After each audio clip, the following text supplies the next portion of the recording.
Now, the patient-centered outcomes research trust funds, not the same thing as the Institute. The law created both the trust fund and the Institute. 80% of the trust fund dollars go to the Institute, but 20% go to HHS, and the vast majority of those actually go to AHRQ for two purposes. One is training, building capacity for work in this field, and the second is for dissemination. And our efforts in dissemination are not limited to the results from PCORI-funded research, but are much, much more broadly framed. So one of the announcements that's out recently is for an infrastructure development program in patient-centered outcomes research. This will be our first experience with an R24, seeking grant applications proposing to improve quality by developing and disseminating evidence-based information and so forth, and that these respond to the need for information about which clinical and system design interventions are most effective for patients under specific circumstances. If there's one thing I hear all the time from a whole variety of audiences way beyond the research world, besides the question, how do I do that, it's, I need to know more about the context. I'm just not sure. Their plan, their strategy, what I'm reading about here in a journal or elsewhere sounds very, very compelling. I don't know if it would work here. We also have an announcement out for a K-18 award. This is targeted to mid-career and senior investigators, and this is explicitly seeking investigators interested in developing new skills in comparative effectiveness research methodology. So in particular, we're looking for two types of candidates. That would be faculty, providers, or investigators without expertise in CER located in institutions that don't possess these programs. Or faculty, providers, and investigators at institutions who do have CER programs, but that individual doesn't have that expertise. So one of the other ways that we're also trying to build science is through support for conference grants. And these conference grants can be about developing research and trying to generate new ideas, designs, and methods. Very importantly, dissemination and implementation, as well as research training and infrastructure. So by way of giving you a very, very recent example, I do have to say that the organizers of this conference had a very energetic email outreach strategy. So I got to feel disappointed that I couldn't be there, I'd say at least 40 or 50 times, because I kept getting emails again and again. But this was actually the Academy for Healthcare Quality Improvement, a relatively new entity, and their focus was on defining QI research, characterizing strengths, future directions, and so forth. Now, I should probably add a fourth circle to that Venn diagram. But some of what they're struggling with, I would imagine many of you will struggle with as well. How closely related is quality improvement research, implementation science, to comparative effectiveness? I think when people first got very excited about comparative effectiveness, all of the spoken metaphors, and often written as well, were about clinical interventions. As a result of the huge infusion of resources from the Recovery Act, the Institute of Medicine Committee, the work that the Federal Coordinating Council for Comparative Effectiveness Research did, very, very broad agreement and almost no controversy that CER had to be broader than just clinical interventions. So that's exciting. And we are funding some very exciting work under the Recovery Act resources on healthcare delivery systems. That said, you can't think about it for more than 30 seconds without realizing that it probably isn't just a simple Venn diagram. It's really, really messy work right now. We know what 20 milligrams of Lipitor is. We may not know if people are taking it. We may not know today, with breaking science recently, whether we would want to take it. But it has, the actual intervention has a very standard, easily understood meaning. For almost all healthcare system and healthcare delivery interventions, we don't have that kind of clarity. We don't have a good taxonomy. And so we're very, very excited that these people chose to have that conference, and I know that you will be seeing write-ups from that shortly.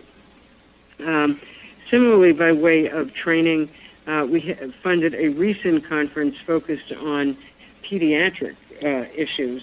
This was held up in Boston with an aim of developing an agenda for improving and applying QI research methodologies and so forth.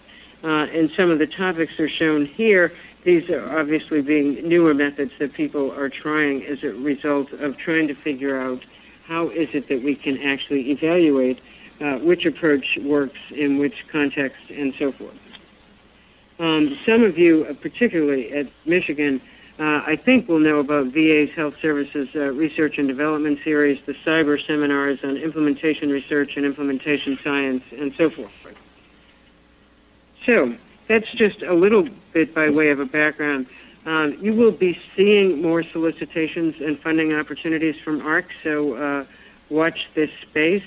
And because the Patient-Centered Outcomes Research Trust Fund grows every year, we will be having similarly more resources for supporting parts of this work. I will also tell you, I would make a prediction, not because the FOAs are written, but just a prediction in general, that we will probably not want to fund an activity that is only about scientists. In other words, recognizing that this is a team sport, we would very much want to fund an activity that requires ongoing, meaningful collaboration with others providing and receiving health care. So what do we know about how to do this? How do we go from knowledge to practice? Obviously, it's I must say I created this slide before, but just getting home from Denver, it feels particularly meaningful right now. Although had this shot been taken in Colorado, there would be no motorcycle helmets. It's a long journey, unexpected twists and turns, and obviously not just one way to get there. And figuring out how to develop a science or evidence underlying best practices really is all requiring understanding how clinical findings can be most effectively understood, adapted, and applied to improve patient care. Now, the Affordable Care Act also put many other resources in play about this, and in fact, if there aren't a number of you who applied for the Innovations Challenge for CMS's Innovation Center, I would be completely shocked. One of the earliest initiatives coming out of there was the Partnership for Patients, which is a very, very strong focus on patient safety and reducing preventable readmissions. I know that you can read the items on the slide, so I don't need to belabor the point. I will say, though, that by way of making investments in this area, in general, we're taking an approach which says, here are the goals or outcomes we'd like to achieve, because we recognize that the ecosystem is very, very different in different communities across this country, and stepping back from specifying how people should reach those goals. At the same time, recognizing that many partners in this enterprise absolutely need and are desperate for practical solutions. I don't see that apparent sort of discrepancy or dichotomy going away anytime soon. One other area where we've invested, and I do not believe that Michigan is part of it, is something called the Action Network, which is accelerating change and transformation in organizations and networks.